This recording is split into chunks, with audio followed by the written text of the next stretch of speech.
Bom dia a todos. A nossa lição de hoje é a número 8, o título é Seguros, e Romanos, capítulo 8, do versículo 12 ao 25. Seguro. Seguro é muito importante, nós termos segurança, mas só podemos ter segurança em Jesus Cristo, Senhor e Salvador. Há pouco tempo atrás, há 4 meses, se fosse perguntar o que era segurança, se fizéssemos um inquérito nas ruas, muitos iam dizer, sou seguro, tenho saúde, tenho emprego, tenho família, mas de repente tudo mudou. Mas nós podemos dizer que nós temos segurança, estamos seguros em Jesus Cristo, nosso Senhor. Essa é a segurança que nos anima, que nos dá alento, que nos prepara para os dias em que vivemos. Sabemos que são dias difíceis, nós sabemos que temos irmãos nossos a sofrer com perca de familiares, outros que se encontram doentes, outros que estão desempregados, mas nós podemos dizer, estou seguro em Jesus Cristo.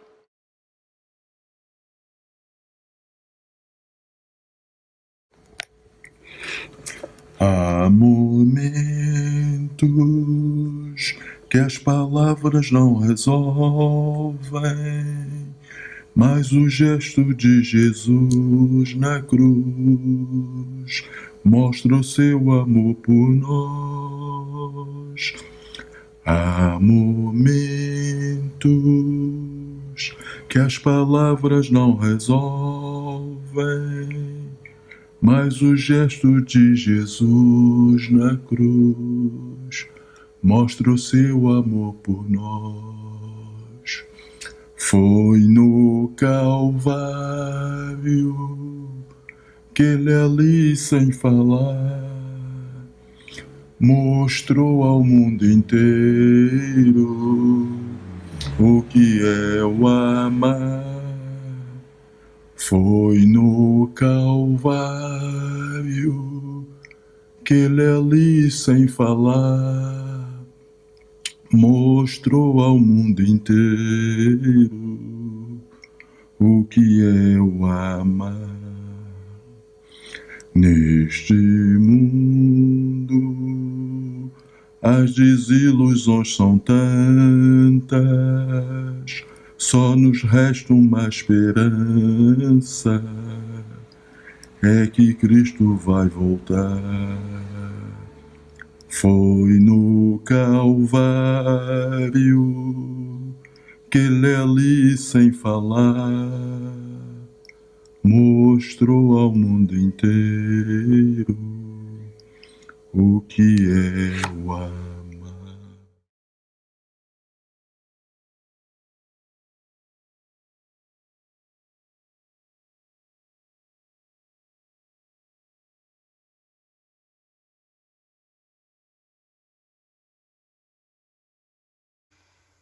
Bom dia, irmãos. Vamos dar início à nossa lição de hoje. Vamos dar uma vista de olhos aqui no nosso contexto, e o contexto mais próximo, os capítulos 5 a 7. Paulo realça a obra misericordiosa de Jesus, trazendo salvação aos pecadores, e mostra como pela morte e ressurreição de Jesus dá-nos uma nova vida. E é desta nova vida que nós vamos falar na nossa lição de hoje, no capítulo 8, os versículos de 12 a 25.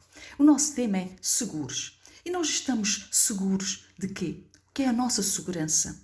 É que no futuro, como filhos de Deus.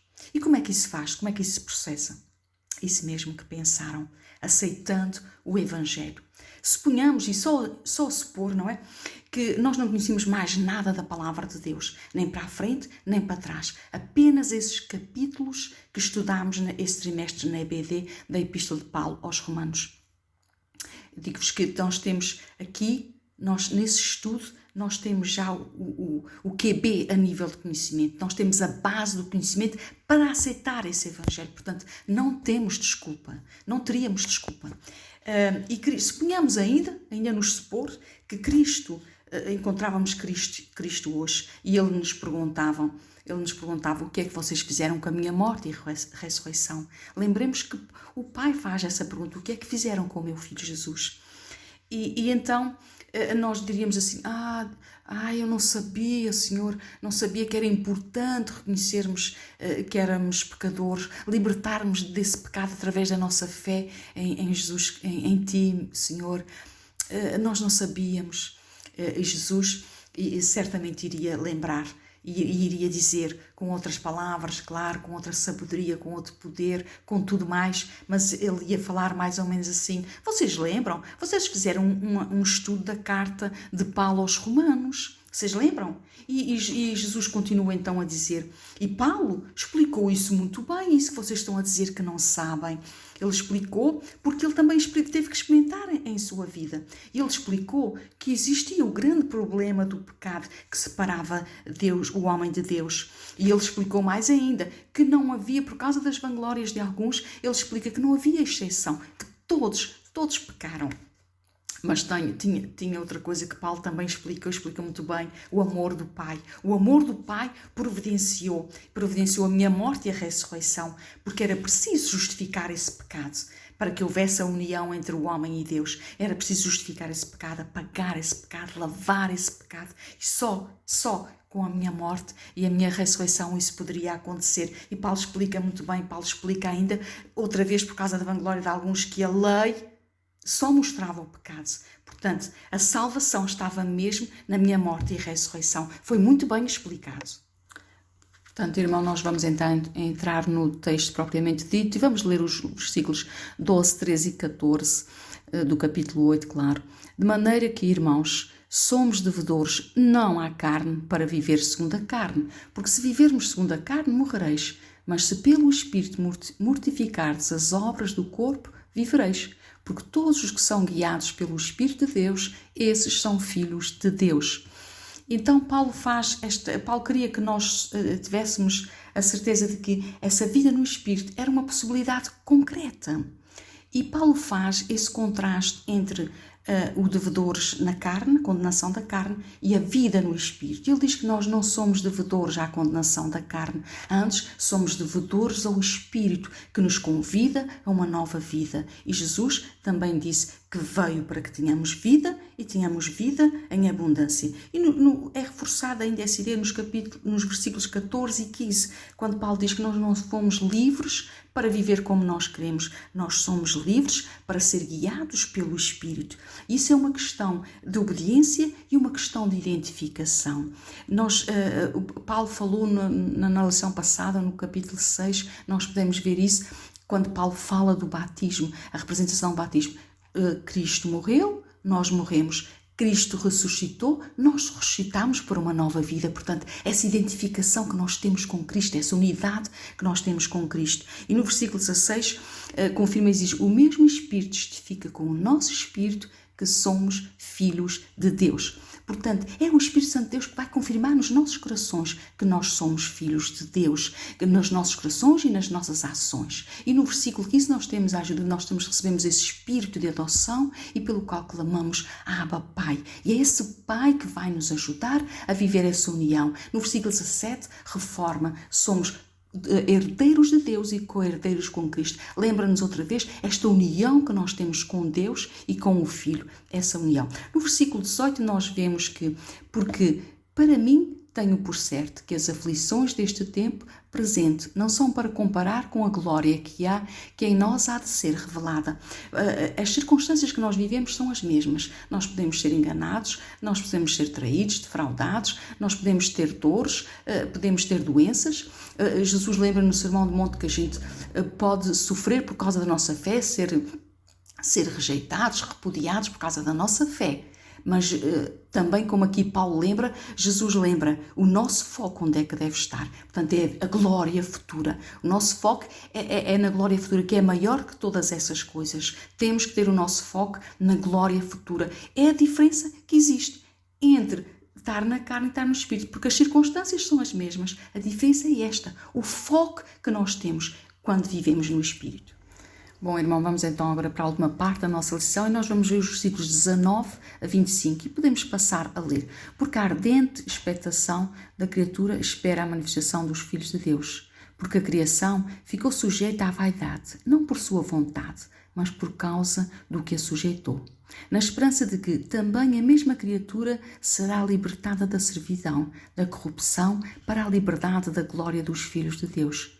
Porque sabemos que toda a criação geme e está juntamente com dores de parte até agora. E não só ela, mas nós mesmos, que temos as primícias do Espírito, também gememos em nós mesmos, esperando a adoção, a saber, a redenção do nosso corpo.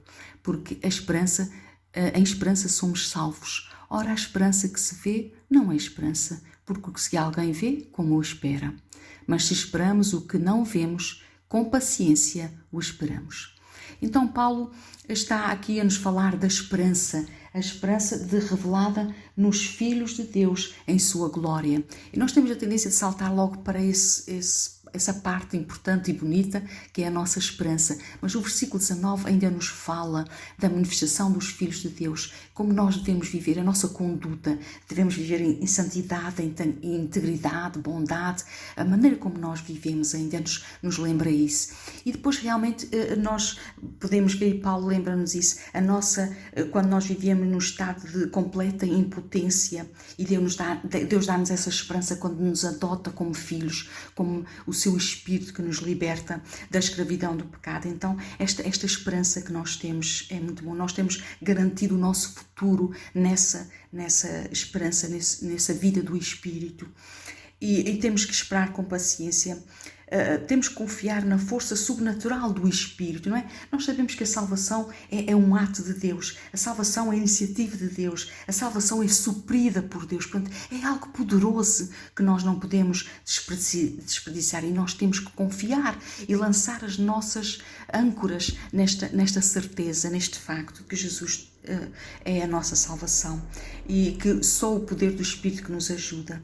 A nossa revista também tem uma frase muito bonita que diz: para acalmar o ruído do mundo, focamos a nossa atenção no Espírito que nos conduz. Portanto, como eu falei, o foco que nós devemos que ter o nosso foco no Espírito de Deus a dirigir as nossas vidas, que é Ele que dirige as nossas vidas. E depois temos a alegria, fala-nos nas dores de parto, não é? Que depois vem um acontecimento bonito, depois das dores de parto vem um acontecimento bonito e feliz. E é isso que nós temos que ter, ganhar as forças nessa esperança da revelação, quando Jesus voltar para nos buscar, que é essa esperança que Paulo está falando. E nós estamos seguros no amor de Deus. Já não faz parte do nosso texto, mas o amor, nada nos separará do amor de Deus. É uma segurança que nós temos.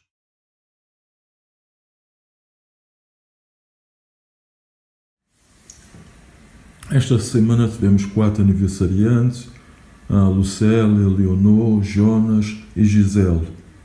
Nós vamos orar e pedir a Deus que possa abençoar essas vidas. Senhor nosso Deus, Senhor, obrigado pela vida do Jonas, Senhor, essa criança que encontra-se em crescimento e que ele possa continuar a crescer saudável e também em conhecimento da Tua Palavra. Lembramos também a Leonor, pela sua vida, pelo seu lar, que possa ser um lar, possa servir ao Senhor grandemente, Senhor. Também a Gisele e a Lucélia, que se encontra aqui com seus filhos, e também tem grande parte da sua família no Brasil, Senhor. Te pedimos, Senhor, que o Teu consolo possa estar com elas e que elas possam continuar nos santos caminhos do Senhor, junto com a sua família, com seus filhos, que eles possam ver a luz brilhar nas suas vidas. Em nome de Jesus. Amém.